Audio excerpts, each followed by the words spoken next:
World Trade Center 7 was a 47-story steel skyscraper that housed numerous government agencies, including the Securities and Exchange Commission and the CIA. It had some office fires, particularly on the SEC floors, where many key Enron and WorldCom files were lost. No other steel skyscraper has ever collapsed due to fire, yet remarkably, late on September 11th, it fell straight down at near free-fall acceleration for almost 100 feet, even though no airplane ever hit it. The National Institute of Standards and Technology, or NIST, was tasked with solving this most amazing collapse. One unique piece of steel was found by Professor Jonathan Barnett, a fire protection engineer. He found a 1-inch thick steel column from World Trade Center 7 reduced to a half-inch thickness with gaping holes, curled like a paper scroll, thin to almost razor sharpness with a Swiss cheese appearance.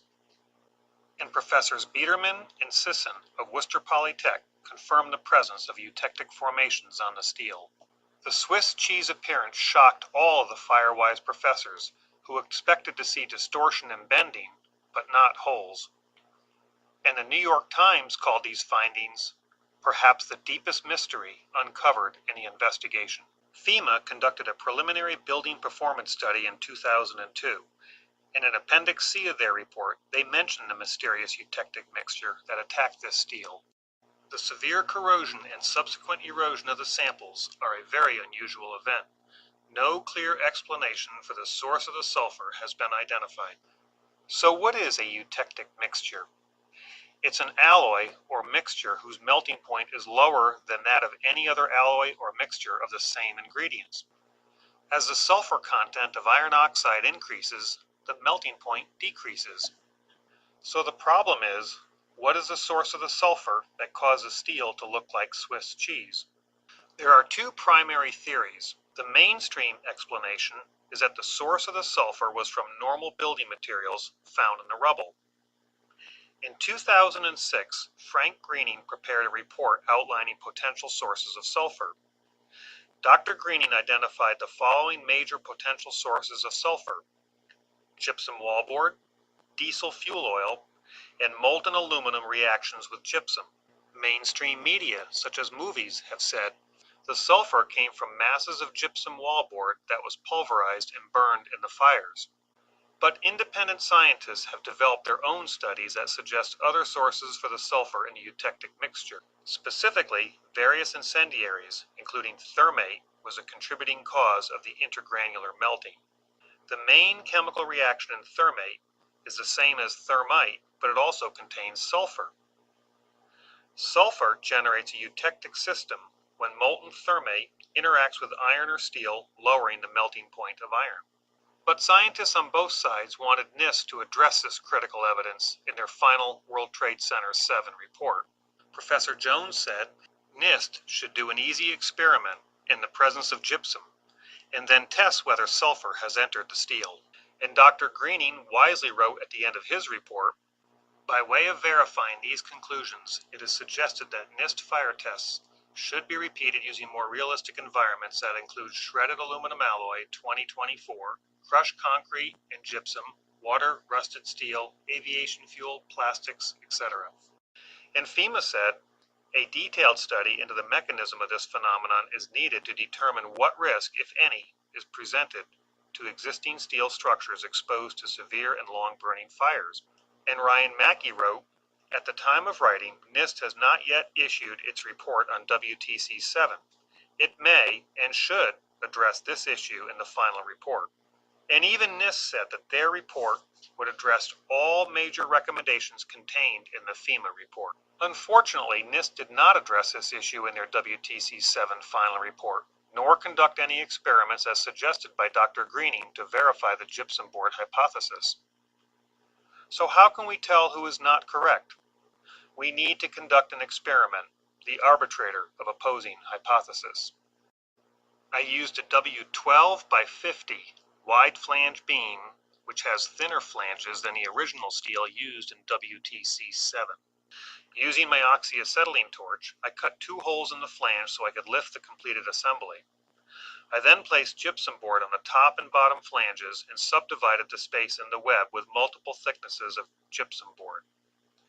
Gypsum board was crushed, and on one side dry chunks of gypsum was placed, while on the other side, gypsum that was soaked in a bucket of rainwater was used. Some concrete was crushed. And on the other side of the wide flange, a mixture of gypsum board, crushed concrete, and aluminum scraps, some from an airplane, steel scraps, and plastic was mixed in. About a gallon of diesel fuel was also added to the mix. A drywall lid with holes covered the side. And the entire setup was wrapped with wire lath and fence to help keep all the material contained and close to the wide flange. Plenty of burned material was collected, and the piece moved in, set in place on some old bank and financial statements, ready for the next day's experiment. Around 8 the next morning, in memory of those Enron files, I lit the bank statements to start the experiment. A rather robust fire soon enveloped. As the fire grew, additional fuel had to be constantly added. More and more piles of brush was added to build a good base for the larger logs that would be added later in the day.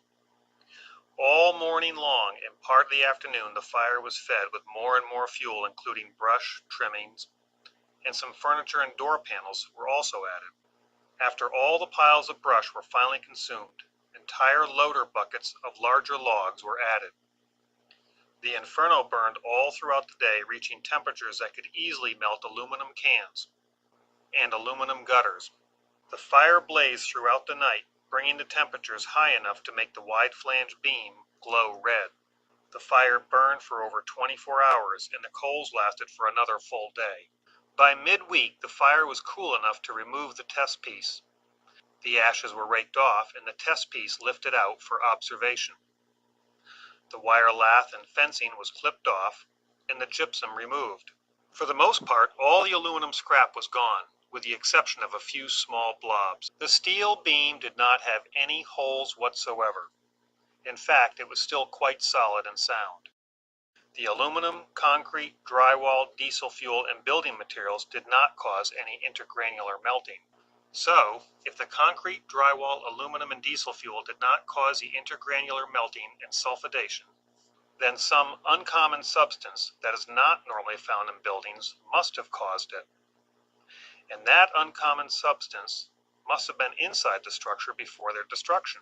Most people cannot accept the implications of the science behind 9/11 and think I must be wrong. So if you think I'm wrong, prove me wrong by experiment.